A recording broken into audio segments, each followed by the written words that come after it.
When Iranian President Ebrahim Raisi took office in June 2021, he set out to tackle the country's growing inflation and promised to expand economic growth.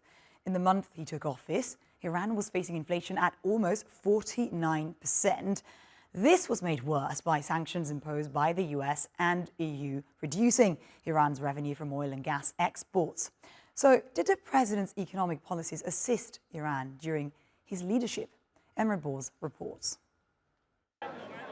An economic vision where Iranians could buy more with less cash. This was President Ebrahim Raisi's top goal: make Iranians richer and more prosperous. But the country was hit by economic sanctions from the US and EU, which limited Iran's export of oil, gas, and financial services. The government hoped that by expanding trade with its neighbors, it could help diversify export routes, circumvent sanctions, and increase local production. State news say that the country's trade with neighboring countries reached $100 billion between 2021 and 2022, increasing by 43%. The number of employed people in Iran has increased by nearly 2 million since 2021, reaching an all-time high of more than 24.8 million by the fourth quarter of 2023. Analysts say this is due to the increased investment in the energy sector, which has seen profits rise due to rising global prices. And over the course of the Raisi administration, a total of $10.6 billion in capital entered Iran, with the oil and gas sector seeing the highest capital attraction. But inflation has also continued to rise, reaching 35.8% in March this year. This reduced domestic demand and private investment in many sectors, including the carpet industry. Inflation rose every hour. People were hit more and more by inflation. I used to have 4 to 5 assistants in a big workshop. Now I am sitting in this workshop and I am on my own. Although I am working alone, there is hardly demand for my work. Inflation has caused a decrease in households' purchasing power, impacting the livelihood of most Iranians. But despite that, President Raisi took serious steps to help cushion the blow from sanctions. And as the World Bank points out, the government reduced the poverty rate by 7.4% from 2020 to 2022. An economic rescue package during the COVID-19 pandemic through cash transfer top-ups helped reduce welfare losses. But these political initiatives to get the economy back on track may meet further setbacks as regional stability remains unsure. Emre Boz, TRT World. Let's get more on this now with Luciano Zacchera in Doha. He's an associate professor in Gulf politics at Qatar University. Great to be with you. Professor, how chaotic of a transition do you think this will be for the country, politically speaking, but also economically speaking? Well, we don't expect that it's going to be very chaotic, according to what had happened in the previous years or in the previous transition. There was no big issue in the institutional change from one president to the other. It's true that it's the first time that this happened, but it happened already in the 80s, 2 times that the president had to be replaced. There was no interruption in the institutional line. So, of course, in the next 50 days, we will have a lame duck period in which the current vice president will not be able to take any serious measure, but only when the next president assumes power will we see the changes. Interesting. Undeniably, Ebrahim Raisi did take steps to try and improve the economic situation when it comes to inflation, but also when it came to sanctions imposed by the US and other countries. Was he successful, do you think?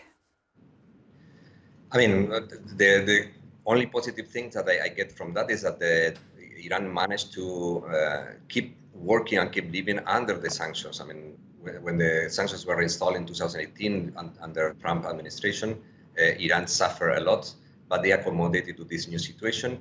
The accommodated to the situation they have been suffering since 20 or 30 years ago. So the Iranian economy has been resilient, despite the fact that even during the times of COVID, in which there was almost no export of oil to China and to other countries, Iranian economy survived. I mean, there was no collapse as many predicted.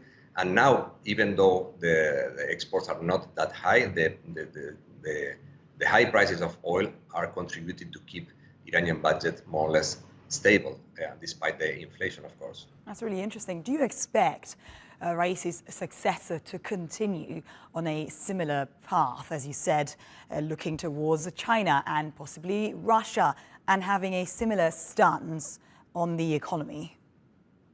Well, so far, the look to the East policy and the good neighborhood policy that Raisi was trying to implement following initiatives by previous presidents demonstrate to be successful. So I don't see why the next president, that we still don't know who could be, can make any change in that policy. Looking to China, to India, that lately has improved their relations with Iran. GCC states that normalized Saudi and Emirates in the last year during Raisi's period shows that the Raisi was not going in a bad direction in terms of normalizing relations or improving relations with the other countries that they are not the Western countries in order to attract investment, to attract trade deals, etc., etc. So I presume that they're going to continue the same trend. Professor Luciano Zaccaria, thank you very much for your analysis. Thank you.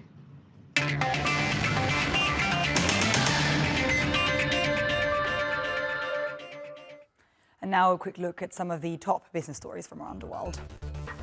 Microsoft has launched a new category of AI-enhanced personal computers which can handle more AI tasks directly on the device.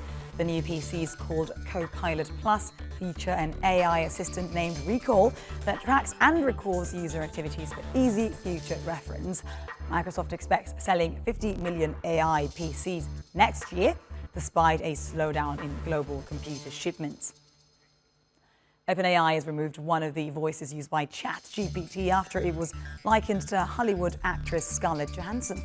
The AI giant claimed that the voice was from a different professional actress and was not chosen to be an imitation of Johansson. The 39-year-old actress said she had rejected an offer to work with OpenAI to help create a synthetic voice when CEO Sam Altman approached her last year. Trump Media and Technology Group, the parent company of Truth Social, disclosed more than $300 million in the first quarter of 2024. During this period, TMTG, which just began publicly trading, generated less than $800,000 in revenue. Even by upstart social media standards, these numbers are not encouraging. Telstra, Australia's leading telecommunications company, will cut some of its workforce as part of measures it has proposed to simplify its operations and cut costs. The number could reach 9% of its workforce, cutting up to 28,000 jobs in the worst-case scenario.